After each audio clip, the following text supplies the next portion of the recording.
Pada hari ketika wajah mereka dibolak-balikan di dalam neraka, mereka berkata, sekiranya kami mentaati Allah dan Rasul-Nya, dan mereka berkata, ya Tuhan kami, sesungguhnya kami telah mentaati pemimpin-pemimpin dan pembesar-pembesar kami. Lalu mereka menyesatkan kami dari jalan yang benar. Ya Tuhan kami, timpakan kepada mereka azab 2 kali lipat, dan laknatlah mereka dengan laknat yang besar. Quran Surah Al-Ahzab ayat 66 hingga 68. Assalamualaikum warahmatullahi wabarakatuh. Selamat pagi pemirsa. Hasanah Ensiklopedia Islam kembali hadir untuk melengkapi wawasan Islami Anda. Semoga terdapat hikmah setelah menyaksikan sajian kami. Insya Allah. Awamkah Anda dengan kata laknat? Tahukah Anda bahwa kita sesama muslim dilarang saling melaknat? Hasanah Ensiklopedia Islam pagi ini akan membahas tentang laknat. Kata laknat yang sudah menjadi bagian dari bahasa Indonesia memiliki 2 makna dalam bahasa Arab. Pertama, bermakna mencerca. Kedua, bermakna pengusiran dan penjauhan dari rahmat Allah. Serapan kata laknat inilah yang kemudian masuk ke dalam struktur komunikasi bahasa kita dan sering dipakai untuk mengumpat dan memaki dalam artian negatif kepada orang lain. Astagfirullah. Nabi SAW bersabda, bukanlah seorang mukmin itu seorang yang suka mencela, tidak pula seorang yang suka melaknat, bukan seorang yang keji dan kotor ucapannya. Hadis riwayat Bukhari dalam kitabnya Al-Adabul Mufrad, halaman 116 dari hadis Abdullah bin Mas'ud radhiyallahu anhu. Jadi laknat selain tidak berlaku antar sesama muslim, juga akan menimbulkan dosa besar bagi yang mengucapkannya. Sejatinya laknat hanya milik Allah. Hanya Allah yang berhak melaknat makhluknya karena melihat dari arti katanya. Laknat adalah menjauhkan insan dari rahmat Allah Subhanahu wa Ta'ala. Dan hanya hak Allah untuk mendekatkan atau menjauhkan rahmat bagi manusia, jin, bahkan setan. Dari Abu Ad-Darda radhiyallahu anhu berkata, Rasulullah SAW bersabda, sesungguhnya orang-orang yang suka melaknat itu tidak akan dapat menjadi syuhada, orang-orang yang menjadi saksi, dan tidak pula dapat memberi syafaat pada hari kiamat kelak. Hadis riwayat Muslim nomor 2598. Namun melaknat pelaku maksiat secara umum, maka hal itu dibolehkan. Karena telah sahih dalam beberapa hadis bahwa Nabi SAW melaknat para penggambar, melaknat wanita yang menyerupai lelaki, melaknat wanita yang menyambung rambutnya, dan yang lainnya sangat banyak. Wallahu a'lam bishawab.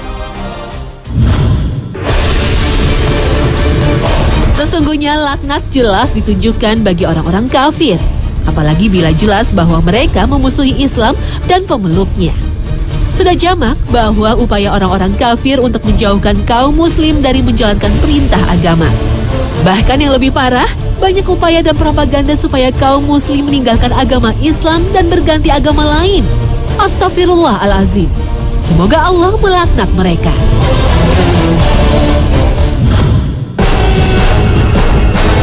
Dilaknat artinya disingkirkan dan dijauhkan oleh Allah dari rahmatnya dan dimurkai olehnya. Dalam sejarah agama terdapat beberapa orang yang telah dilaknat oleh Allah Subhanahu wa Ta'ala dan tercantum jelas di dalam Al-Quranul Karim. Di antara mereka yang jelas dilaknat adalah orang-orang kafir dan yang ingkar. Tercantum dalam surah Al-Baqarah ayat 88. وَقَالُوا قُلُوبُنَا غُلْفٌ بَلْ لَعَنَهُمُ اللَّهُ بِكُفْرِهِمْ فَقَلِيلًا مَا يُؤْمِنُونَ. Mereka berkata, hati kami tertutup, tetapi sebenarnya Allah telah melaknat mereka karena keingkaran mereka.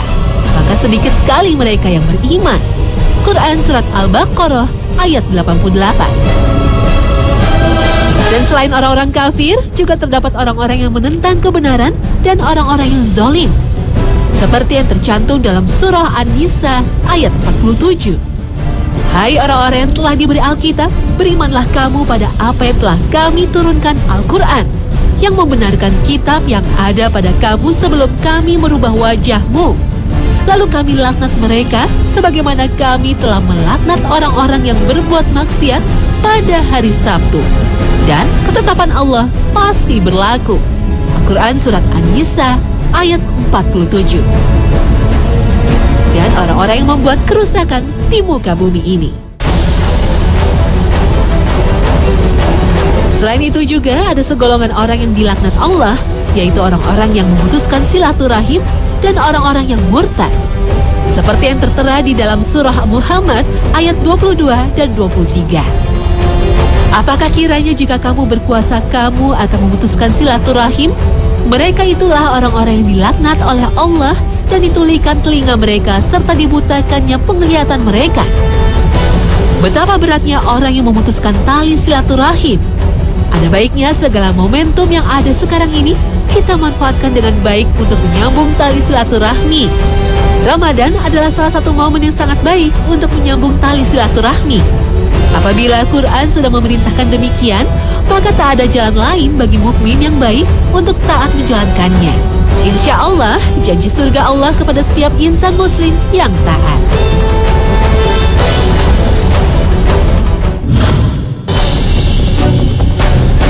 Wanita mempunyai kedudukan istimewa dalam Al-Quran, bahkan dalam urusan laknat ini.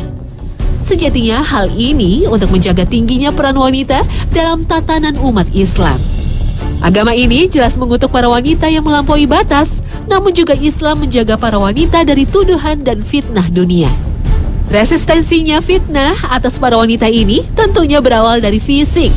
Sudah tentu, harta, tahta, dan wanita adalah fitnah dunia yang harus kita jaga. Mewajibkan wanita untuk menutup aurat demi menjaga kehormatan dirinya dan para lelaki di sekitarnya. Rasulullah sendiri melaknat perempuan-perempuan yang mencukur atau minta dicukurkan alisnya. Hal ini tertuang dalam hadis riwayat Bukhari, dan dalam riwayat lain Rasulullah SAW bersabda bahwa Allah melaknat wanita yang membuat tato, wanita yang minta dibuatkan tato, wanita yang mencabut alisnya, wanita yang minta dicabutkan alisnya, dan melaknat wanita yang mengikir giginya untuk tujuan memperindahnya, wanita yang merubah ciptaan Allah Azza wa Jalla. Hadis riwayat Bukhari dan Muslim dari sahabat Ibnu Mas'ud radhiyallahu anhu. Bukan hanya itu saja, tren mode yang terjadi sekarang ini sebaiknya disikapi dengan bijak dan waspada. Karena kecantikan wanita sejatinya diperuntukkan untuk pasangannya dan Allah semata. Dan bisa jadi kemajuan tren yang ada sekarang sudah pernah terjadi beratus tahun lalu dan pernah dilarang oleh Rasulullah untuk para wanita muslim ketika itu. Lihat saja Rasulullah SAW melaknat wanita yang menyambung rambutnya dengan rambut palsu atau konde dan wanita yang minta disambungkan rambutnya. Hadis riwayat Bukhari dan Muslim dalam Sahih keduanya. Bukan hanya itu, laknat Allah juga berlaku bagi wanita dan pria yang menyerupai satu dengan yang lain. Rasulullah SAW melaknat laki-laki yang menyerupai wanita dan wanita yang menyerupai laki-laki. Masya Allah, banyak sekali peringatan keras bagi wanita. Namun tentu saja hal itu diperuntukkan bagi kebaikan wanita itu sendiri karena rasa sayang Allah Subhanahu wa Ta'ala. Dalam surat An-Nur ayat 23, Allah membalas bagi mereka yang menuduh para wanita dan membuat fitnah bagi para wanita muslim yang kafah.